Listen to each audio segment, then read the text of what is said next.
కాంగ్రెస్ ప్రభుత్వం ఏబీసీడీ వర్గీకరణ ద్వారా మాలలకు తీవ్ర అన్యాయం జరగడాన్ని నిరసిస్తూ ద నేషనల్ అంబేద్కర్ సేన ఆధ్వర్యంలో ఇందిరా పార్క్ ధర్నా చౌక్లో ధర్నా చేపట్టారు.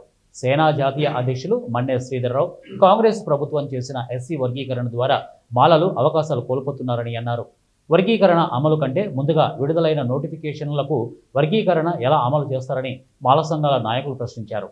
చేవెళ్ల డిక్లరేషన్ ప్రకారం దళితులకు 18% రిజర్వేషన్లు పెంచాలని డిమాండ్ చేశారు.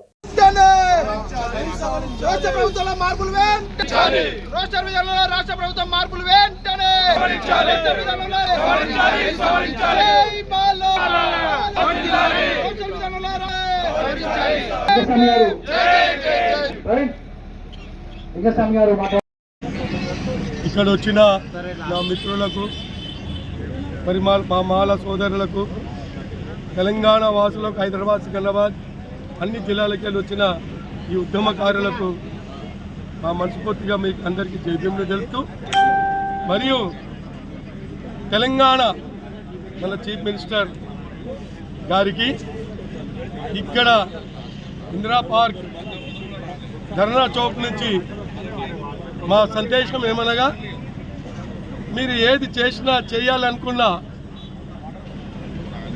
ప్రభుత్వం, రాజ్యం, పవర్ మీ దగ్గర ఉన్నదని మీ ఇష్టారాజ్యంకి ఇట్లా చేస్తే మాలలు మాత్రం ఎప్పుడు ఊకోరు, ఊకోవడానికి వీలు లేదు. చనిపోయినంత వరకు కూడా మేము ఈ సాధన రిజర్వేషన్ దాని గురించి పోరాడి తీరుతాము. మరియు మీకు ఒక సందేశం ఏమనగా, ఈసారి ఏదన్నా మీరు అసెంబ్లీలో కానీ పార్లమెంట్కి సందేశం పంపించినా కూడా ఎవరికి కూడా అన్యాయం కాకుండా ధర్నా. ఎందుకంటే కాంగ్రెస్ ప్రభుత్వం రోస్టర్ విధానాన్ని మొన్న శాతవాహన కాలేజీలో కానీ, మెడికల్ సీట్లలో కానీ, ఇంజనీరింగ్ సీట్లో కానీ మాల ఉపకులాలకు ఒక్క సీట్ కూడా రాకుండా కాంగ్రెస్ ప్రభుత్వం చేస్తుంది. రేవంత్ రెడ్డి గారు, మీరు మాలలు గెలిపిస్తే గెలిచిన పార్టీ మీది, కానీ మీరు మాదిగలకు వత్తాసు పలుకుతున్నారు, మాలలకు సున్నం పెడుతున్నారు. మాకు రిజర్వేషన్, అసలు వర్గీకరణ అనేది రాజ్యాంగానికి విరుద్ధమైనది. అది అయినా సరే మీరు రాజ్యాంగం విరుద్ధమైనా సరే మీరు వర్గీకరణ చేశారు. 7% ఉన్న రిజర్వేషన్ని 5%కు చేశారు. మాలలకి 7% రిజర్వేషన్ ఉన్న మాదిగలకి 9% చేశారు. మీకు మాదిగలకు మందకృష్ణ మాదిగా మీకు ఓట్లు వేయొద్దని చెప్పారు బహిరంగంగా. కాంగ్రెస్ పార్టీకి ఓటు వేయద్దు, బీజేపీ పార్టీకి వేయాలని చెప్పారు. కానీ మీరు మాదిగలకు నెత్తిన పెట్టుకొని మాలలకు అణగదొక్కుతున్నారు. మీరు మోడీ గారు మరియు చంద్రబాబు గారు చెప్పినట్టు ఆడుతున్నారు.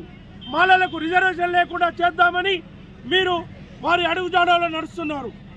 మేము ఇప్పటికైనా మీకు మాలలు హెచ్చరిస్తున్నాం. ఎందుకంటే మాలలంతా ఎప్పుడైనా సరే కాంగ్రెస్ పార్టీకి వెన్నుదన్నుగా ఉన్నారు. మీరు మాలలతో పెట్టుకున్న ఏ పార్టీ కానీ, ఏ ప్రభుత్వం కానీ అసలు ప్రభుత్వం లేకుండా పోయింది. కనుక మీకు చెప్పేది ఏంటంటే, ఇంతకుముందుకు చంద్రబాబు గారికి